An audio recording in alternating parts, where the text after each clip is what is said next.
Hello, this is John Mark Gray, and today we embark on a fascinating journey into a fundamental, often uncomfortable, truth about human endeavor and societal structure. We're going to explore what I call the 1% rule, a pervasive phenomenon that dictates who truly stands out, who achieves transcendent success, and who captures the collective consciousness in virtually any field. This isn't merely about talent or hard work. It's a profound law that seems woven into the very fabric of human nature and our complex societies. Have you ever paused to consider how astonishingly few individuals genuinely rise to the absolute pinnacle of their chosen field? Whether it's the financial titans who reshape industries, the literary giants whose words echo through generations, or the superstar athletes whose feats defy imagination, the pattern remains consistent. An infinitesimal fraction, perhaps just 1%, occupies the highest echelons of recognition and influence. This isn't a mere coincidence. It appears to be a deeply embedded principle governing achievement and societal acknowledgement. Let's illuminate this with a concrete example: professional basketball. Consider the journey of an aspiring athlete. They are likely a prodigy in their local leagues, the undisputed star of their high school team, then a standout at the collegiate level, already among the elite of their generation. Yet, upon entering the National Basketball Association (NBA), a league comprising the world's most gifted players, a stark stratification emerges.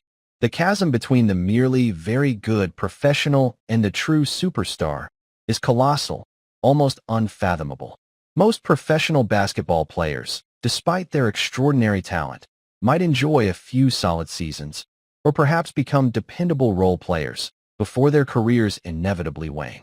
But the rare few, the generational talents, dominate their sport for well over a decade, rewriting record books and etching their names into history. This isn't just about physical prowess, though that is certainly a factor. This skills gap encompasses a holistic blend of unparalleled athletic gifts, an almost preternatural understanding of the game's intricate strategies, an indomitable work ethic that borders on obsession, and a psychological fortitude that allows them to perform under immense pressure. These individuals operate on an entirely different plane. They don't just play the game, they master it, innovate it, and in some cases, redefine it. Their vision, their ability to anticipate plays, their leadership on and off the court, and their sheer will to win elevate them far beyond the average, even among the already superhuman cadre of NBA players. They are the 1% of the 1%. The same principle resonates powerfully in the world of industry and finance. Dive into the writings and philosophies of titans like Andrew Carnegie, and you'll quickly grasp that his business acumen wasn't just better than his contemporaries. It operated on a fundamentally different wavelength. His strategic foresight, his ability to synthesize vast amounts of information, and his unwavering belief in the power of vertical integration allowed him to build an empire that reshaped American industry.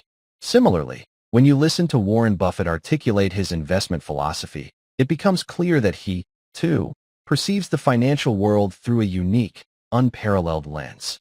His discipline, his long-term value investing approach, his deep understanding of business fundamentals, and his uncanny ability to cut through noise have consistently placed him head and shoulders above virtually every other investor, even from a very young age. These individuals are not just highly intelligent or diligent.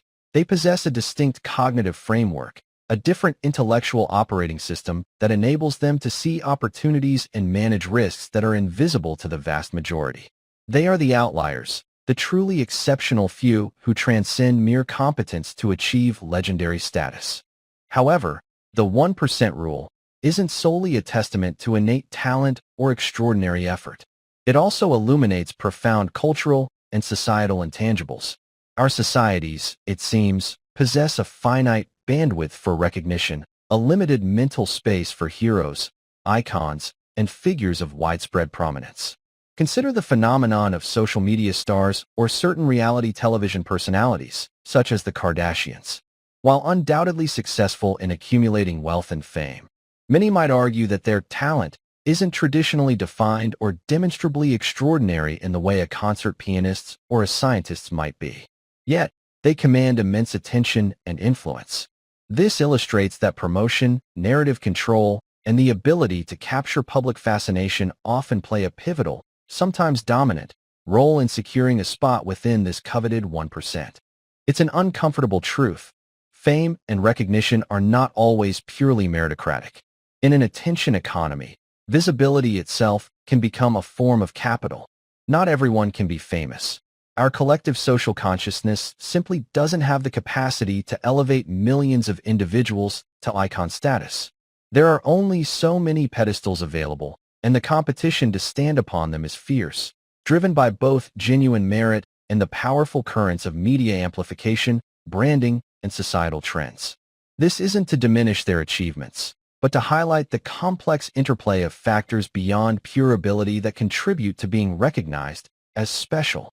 Let's turn to the arts and academia, fields often perceived as pure meritocracies. Every year, prestigious institutions like Juilliard graduate hundreds of exceptionally talented musicians, pianists, violinists, vocalists, all of whom are already the best of the best to even gain admission. They possess incredible technical proficiency, years of dedicated practice, and profound musical understanding.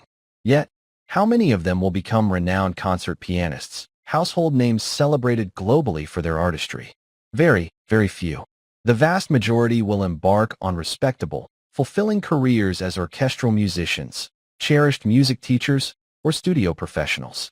The gap between a truly superstar concert pianist, one who captivates audiences worldwide with their interpretive genius, emotional depth, and unique stage presence, and a highly skilled, dedicated career music teacher is vast. It's a different level of being, a plane where the difference between truly special and merely excellent is profoundly felt, even within an already hyper-elite cohort. It demonstrates that even among those who have dedicated their lives to mastering their craft, further stratification is an almost inevitable outcome. This 1% rule isn't just a social construct. I believe it reflects an almost fundamental principle, akin to the laws governing the physical universe. Consider the formation of a solar system. Countless particles and celestial debris might float through space, but through gravitational forces and energetic interactions, only a handful of massive entities coalesce into planets, while everything else is either absorbed, ejected, or remains as insignificant detritus. Systems, whether cosmic, biological, or social, tend toward this kind of extreme centralization and consolidation of resources, power, and influence. This phenomenon, sometimes referred to as a power law or Pareto distribution in statistical terms, suggests that a small proportion of inputs or individuals will account for a disproportionately large share of the outputs or outcomes. It's a natural tendency for complex adaptive systems to self-organize in this hierarchical, stratified manner. There is, of course, a great deal of understandable negativity and societal debate surrounding the 1%, often focused on issues of financial inequality and economic class warfare. And naturally so, as these discussions are simply a part of basic human nature and social hierarchies, especially for a society thinking about how best to operate and function from an overarching ideals perspective. However, the 1% rule extends far beyond mere monetary wealth. It is a fundamental aspect of any organizational structure, any system of human endeavor, defining where ultimate recognition, influence, and transcendent achievement reside. This principle is a potent, sometimes sobering, truth for anyone with dreams of grandeur. It compels us to understand that while a successful and solid career in one's chosen field is absolutely attainable through hard work, talent, and perseverance, the aspiration to be truly special, to be recognized as an undisputed master or an iconic figure, demands something beyond even extreme talent and unwavering dedication. It requires a confluence of unique abilities, relentless pursuit, often a touch of serendipity, and an ability to navigate the complex social and cultural currents that determine who gets elevated. It is not meant to discourage effort, but rather to foster a deeper understanding of the extraordinary bar for truly transcendent success. It allows us to set more realistic expectations for societal recognition while still striving for personal excellence. Understanding this rule means appreciating that while many can achieve greatness in their own lives and careers, Only a vanishingly small fraction will ever achieve the kind of universal recognition and influence that defines the 1%. It is a harsh reality, perhaps, but one that is profoundly ingrained in the human condition and the very structure of our societies.